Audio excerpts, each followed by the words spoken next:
Kalasuba ya. Kalasuba inilah nanti munculnya setelah terjadi pergolakan manusia gitu ya. Kemudian mohon maaf di sini saya tidak menginginkan terjadi bencana seperti megatrust, tapi kalau kita lihat secara riset pun sudah mengisyaratkan itu megatrust itu bisa terjadi gitu. Taunya berkeinginan untuk meredam. Tapi kan di sini ada yang pengen menggulingkan, ini tetap bekerja loh. Saya melihat sekali gitu. Ya, bahwa mereka ini tetap akan berupaya. Ini momentum. Ratu Adil, kemudian terbelahnya Pulau Jawa. Ini kan dari Gunung Slamet. Makanya kalau kita lihat gempa yang semakin hebat tiap hari ini makin meningkat loh. Ininya skalanya begitu ya. Dan ini rutin gitu. Dalam setiap hari ada 2-3 kali gempa. Kemudian ya itu tadi. Nanti yang saya lihat kembali lagi itu ya. Saya prediksi tahun lalu kan bahwa tahun ini ada Gunung Slamet dan gunung-gunung besar lain. Di Ramalan Jayabaya ini semua udah terjadi gitu ya. Nah, kalau kita lihat orang-orang spiritual semua tahu ini. Era 2025 ini adalah eranya Kalabendu. Nah, yang akhir-akhir ini kan dalam beberapa bulan terakhir ini yang lebih riskan adalah area Jabodetabek.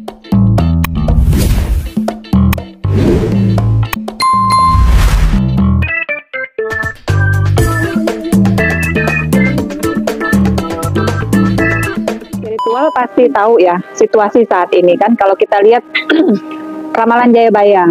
Jadi negara ini Indonesia Nusantara berawal itu kan dari Ramalan Jayabaya. Ini semua udah terjadi gitu ya. Nah, kalau kita lihat orang-orang spiritual semua tahu ini. Era 2025 ini adalah eranya Kalabendu.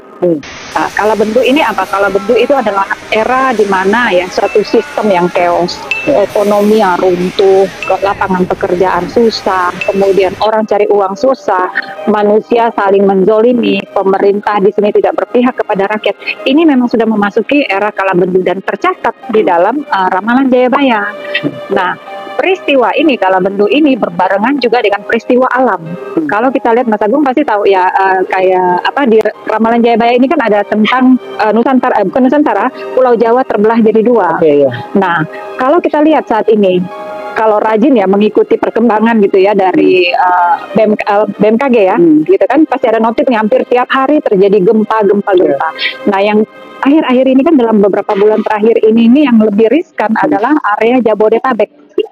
Ini kan ada sesar Lembang, sesar Citarik yang dari area Bandung. Ini kan, nah ini yang berpotensi karena di sini di Jawa Barat sendiri ini kan sesar Lembang, dan ini kan tembusnya sampai ke Jakarta, Bekasi, Bogor. Yang hari ini pun memang kemarin Bekasi kan berapa hari kemarin tuh sempat terjadi goncang juga lagi dan berkali-kali. Patahan inilah yang mengisyaratkan Pulau Jawa terbelah jadi 2. Nah ini relate gitu ya Mas Agung dengan nantinya Ramalan Jayabaya lagi nih. Terjadi chaos. Pemerintah saat ini akan muncul yang namanya Ratu Adil. Ya kan, kemudian Satrio Piningit. Sebelum Ratu Adil, Satrio Piningit. Ini memang eranya. Jadi ini berbarengan sekali. Kalau kita lihat alam ini kan merespon ya, merespon apa yang manusianya lakukan gitu ya saat ini gitu ya. Kalau kita lihat kan situasi memang sudah memasuki itu. Karena untuk menuju ini Mas Kalasuba ya. Kalasuba inilah nanti munculnya setelah terjadi pergolakan manusia gitu ya. Kemudian mohon maaf di sini saya tidak menginginkan terjadi bencana seperti megatrust, tapi kalau kita lihat secara riset pun sudah mengisyaratkan itu megatrust itu bisa terjadi gitu. Kapan saja gitu, dan ini memang semakin mendekati ketika sistem pemerintahan pun kita lihat kan semakin blunder gitu ya. Alam pun semakin blunder juga ini. Artinya kita sudah mendekati mengakhiri era kegelapan ini menuju Kalasuba. Kalasuba ini nanti munculnya Ratu Adil, pemimpin yang berpihak kepada rakyat. Jadi Raja Nusantara kita nih, eri satu kita nih dari setengah alam atau gimana? Memang gini, mungkin itu bagian dari ini ya, bagian dari Ramalan Jayabaya ya. Ini kan ada era-eranya bahwa beliau ini harus berada di posisi ini. Gini, kalau saya lihat, mohon maaf ya, Pak Prabowo ini secara mata batin, beliau ini orang yang baik secara personal. Hanya saja ini kan ada satu sistem, kembali lagi satu sistem, ya kan? Beliau di sini pun saya melihat secara mata batin dijadikan korban. Beliau ini korban oleh apa? Oleh sistem. Karena begini, mohon maaf, dalam politik ini kan tidak berdiri sendiri. Sementara mereka aja politik ini koalisi kan banyak banget, koalisi gemuk gitu kan kemarin. Lalu ada juga di sini kalau kita lihat kan ada pendananya. Nah, pendana ini kan para sembilan naga dan sebagainya lah di belakang cukong-cukong kan gitu kan. Nah, inilah yang membuat beliau ini seperti dikelilingi oleh orang-orang yang menulikan dan membutakan tadi. Prabowo itu tengah-tengah pusat lingkaran setannya itu. Iya, orang baik dikelilingi oleh orang-orang. Pertanyaannya mampu nggak Prabowo bersih-bersih gitu? Upaya itu ada, cuma yang saya lihat di sisi mata batin, energi kegelapan ini kan memang sangat begitu kuat. Karena kenapa? Di sini kalau kita lihat kan, mohon maaf gitu ya, yang membackup beliau untuk naik kemarin jadi presiden kan bukan dari Gerindra. Iya kan, ini kan ada wapres juga. Kita tahu geng Solo, di belakang geng Solo ini ada banyak sekali nih kan, ada 9 naga dan sebagainya. Bahkan kita tahu juga George Soros gitu kan, sampai ke sana tuh. Karena George Soros sendiri kan investor di Indonesia banyak sekali. Termasuk itu yang kita bahas kemarin TBC itu mas, yang vaksin itu. Iya, George Soros dan Bill Gates ya, Bill Gates itu juga kan termasuk. Oh dia ngimpun dana berapa tuh? 600 T itu kan untuk dibarter dengan uji coba. Tapi lari kemana? Ke dana reksa atau gimana? Nah ini dana reksa juga dipertanyakan kan? Nanti kita bahas ya. Artinya gini ya, berarti kan tadi apa kalau bendu ya? Iya. Kalau bendu akan lahir Satrio Peningit kan? Iya. Nah berarti ini tinggal semesta, artinya semesta alam ini tinggal menunggu janji-janji Prabowo sebenarnya. Iya. Apakah Prabowo bisa mengemban amanat dalam menjadi Raja Nusantara yang agung, yang memakmurkan, yang Indonesia emas katanya. Bukan Indonesia cemas. Bukan rakyat yang cemas, tapi Indonesia yang emas. Oke. Atau ketika dia tidak bisa memenuhi janjinya, artinya lahirlah Satrio Peningit. Iya, betul. Dengan ditandai dengan bencana-bencana yang akan datang gitu ya. Bencana dan juga dibarengi dengan ini kayak ini kan peristiwa nasional ya, pergerakan massa, pergerakan sosial, kondisi ekonomi. Ini satu bersinergi mas, gitu. Itu bersinergi. Inilah nanti yang akan meruntuhkan suatu tatanan di Nusantara ini, dan nanti inilah yang akan melahirkan Satrio Peningit tadi, gitu. Artinya di sini sosok Satrio Peningit ini sebenarnya gini, roh dari Satrio Peningit ini banyak sebenarnya. Itulah yang kemarin mungkin ada mahasiswa yang bergerak. Ini kan sudah rohnya Satrio Peningit menggerakkan. Yang memang murni ya, bukan yang kemarin ada yang ibu baju pink itu tuh bukan, itu by design itu. Jadi yang murni-murni bergerak dengan kesatria saat ini itu adalah roh dari Satrio Peningit. Inilah yang men-trigger gitu loh. Men-trigger nanti muncullah ini Ratu Adil yang masih disembunyikan loh. Ratu Adil ini belum terlihat loh. Kemarin juga sempat yang kita diskusi juga redaksi tempat papat bahwa Satrio Peningit akan lahir juga dengan lahirnya Bocah Angon. Nah Bocah Angon Gibran ini Bocah Angon. Nah, kita harus membacakan ya. Tapi ini belum kita publish. Nah, kalau sekarang bicara ramalan dalam waktu dekat Kak, dalam pandangan spiritual, apa sih yang akan menimpa semesta Nusantara ini? Alam ya. Ya, terutama di sini kalau saya lihat gempa. Ya. Gempa yang cukup besar, area Jawa Barat, Jabodetabek ini. Karena yang saya melihat di sini pergerakan mata batin ya, secara mata batin, sesar Lembang ini memang sudah, saya melihat begitu sudah sangat, patahannya sudah sangat besar. Kemudian ketika ini bergerak, otomatis ini dari seluruh Pulau Jawa ini kena, dari ujung ke ujung, nanti merembet ke Aceh. Dari Aceh kemudian ke Sulawesi. Jadi gempa yang saya rasakan ini energi yang luar biasa adalah gempa yang dahsyat dengan kekuatan di atas 7. Wow. 7 skala gitu ya. Itu yang saya lihat gitu loh. Ini yang ya waspada. Kita harus banyak-banyak berdoa lah ya, karena situasi alam ini kan tidak bisa diprediksi, hanya bisa dirasakan oleh mata batin gitu ya, tanda-tanda alam, pesan-pesan alam begitu. Ini gempa ini yang saya rasakan cukup terasa sekali energinya begitu. Kemudian situasi air. Air yang saya lihat juga di sini mendekati akhir tahun ini banyak sekali longsor, hujan yang tiba-tiba kayak hari ini kan ekstrim gitu ya, hujan ekstrim tiba-tiba nih banjir di mana-mana, longsor dan menelan korban. Kemudian akhir tahun juga ini ada saya melihat seperti satu kebakaran hebat, dan ini juga ada dibarengin juga dengan pergerakan massa. Lanjutan yang kemarin Mas Agung, ada kobaran api, ada kobaran amarah, ada pergerakan lagi nih, ada jilid 2-nya pergerakan massa lagi yang saya lihat menjelang akhir tahun.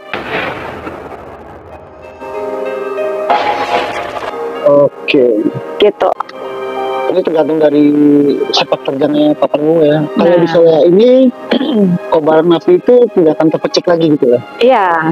Akan padam. Tapi kalau karena gini Mas Agung, maaf, yang saya lihat di sini kan gini, mungkin beliaunya berkeinginan untuk meredam.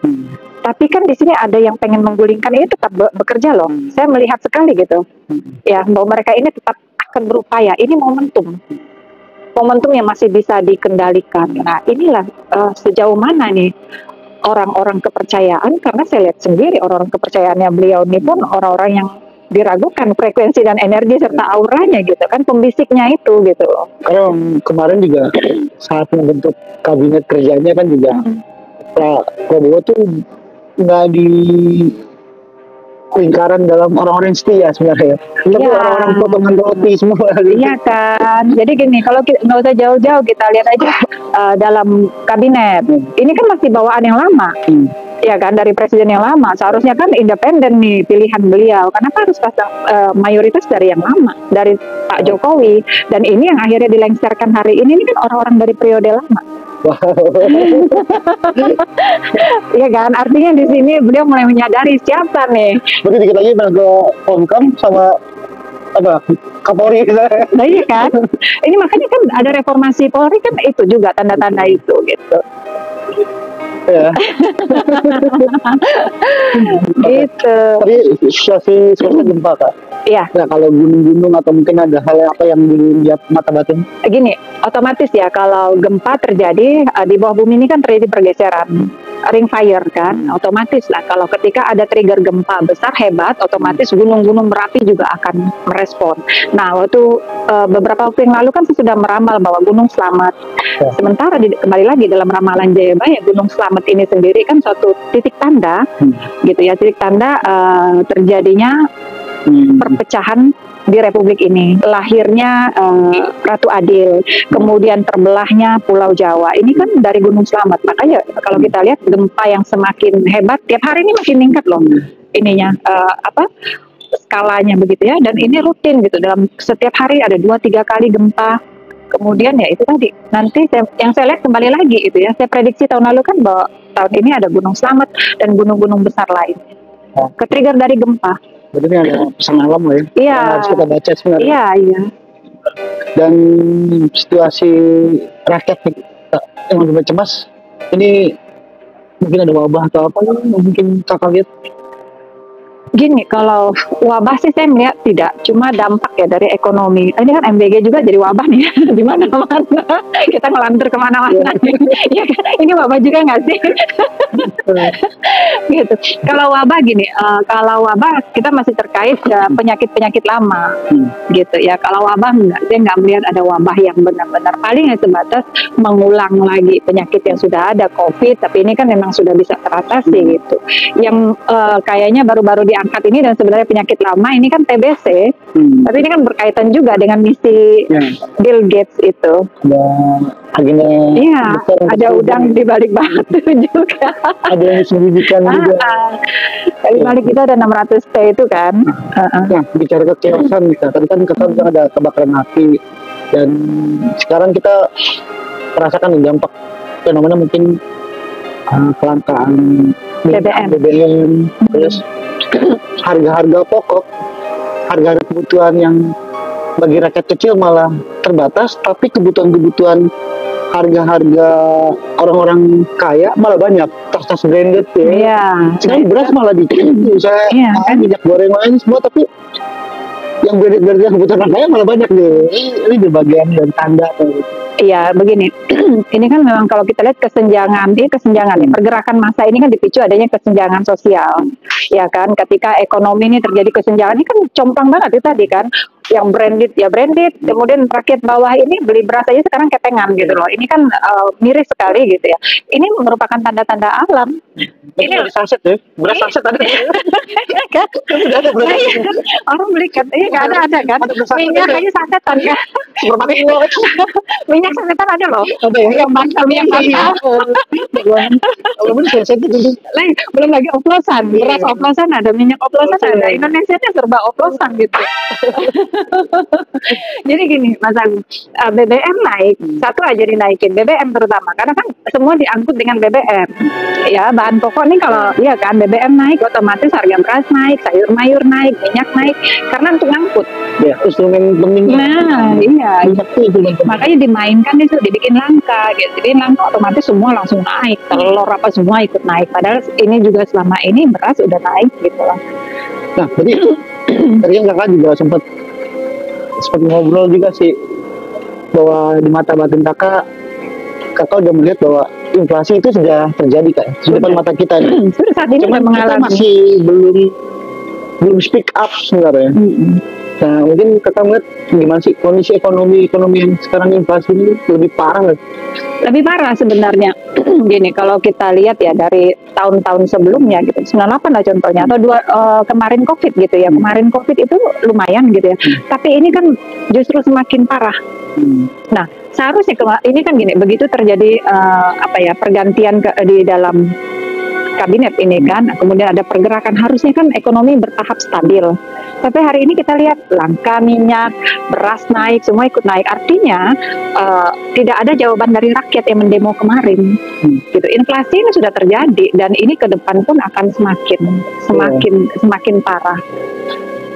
Satu sistem yang sudah mengakar gitu loh Mas Agung. Ada yang merasa kayak salah satu Prabowo Gibran yang tentang lapangan pekerjaan. Nah, 19 juta itu kan sekarang kita masih justru semakin PHK, perusahaan-perusahaan besar kan makin ini kan PHK semakin masih berjalan. Iya. Pengangguran banyak. Maksudnya dengan makan gratis dong. Ya ini kan kita lihat sekarang udah pada keracunan gitu kan. Ini kan satu kesalahan juga. Nanti membuat Indonesia jadi malas juga. Oke Kak, mungkin terakhir Kak, pesan apa sih yang Kakak pengen sampaikan yang buat kita atas bincang-bincang ngobrolan gini? Diskusi. Jadi gini, situasi saat ini kan tentunya kita tidak bisa berharap kepada pemerintah gitu ya kan, bahwa masyarakat juga harus cerdas gitu ya, jangan sampai gampang diprovokatori ketika ada bujuk rayu. Tapi gini, kesulitannya di sini adalah ketika masyarakat sulit dalam keuangan, ya kan, ini kan ada masa bayaran nih, mereka diiming-imingkan untuk bergerak. Nah di sini memang butuh rakyat yang cerdas, butuh rakyat memang mampu untuk mendeteksi apakah ini mereka digunakan sebagai kaki tangan dari para elit global itu. Kemudian rakyat juga harus mulai bisa jeli gitu loh. Ketika pemerintah tidak memberikan suatu solusi, maka harus mampu berdikari. Ya kan, mampu untuk itu tadi melihat kesempatan apa sih yang bisa dikerjakan. Paling nggak nih tanam-tanam sayur sendiri di rumah gitu ya, kembali ke alam, back to nature gitu kan, beternak gitu kan.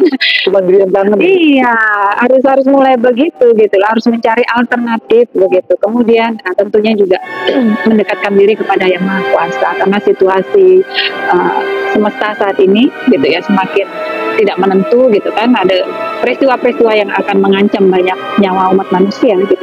Kita memang diminta untuk kembali pembersihan di era-era ini gitu. Nah inilah masa-masanya untuk terbangkit secara spiritual gitu ya, manusia dibersihkan kembali 2025 ini begitu.